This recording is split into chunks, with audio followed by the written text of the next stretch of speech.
The echo before the howl.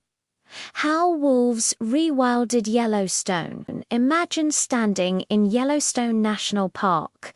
The rivers are wide, but strangely empty. The valleys stretch out before you, silent, exposed, and something feels missing. For decades, this was Yellowstone's reality, not because disaster struck, but because one voice was silenced. No chaos, no collapse, just the removal of a single predator. And when it vanished, the land itself began to fall apart. This is the story of how one species reshaped an entire ecosystem by returning the empty era. By the early 1900s, wolves were gone, hunted, trapped, erased from Yellowstone. At first, it looked like progress, more elk, bigger herds, a landscape that seemed full. But nature doesn't work on appearances. Without wolves, elk stopped moving. They gathered in valleys like the Lamar, grazing longer, eating deeper, staying put. Young willows, aspens, cottonwoods, none survived long enough to grow, and slowly the rivers began to lose their lifelines.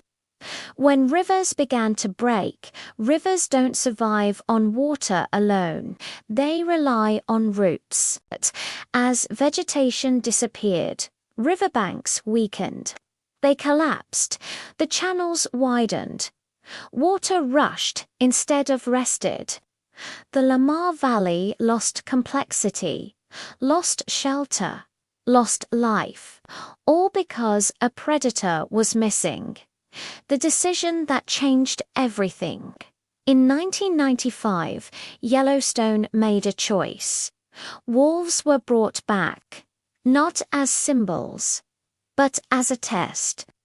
No one knew exactly what would happen, only that the system had evolved with them. And almost immediately, it responded. Fear reshapes the land. Wolves didn't just hunt elk, they changed how elk lived. Riverbanks became dangerous.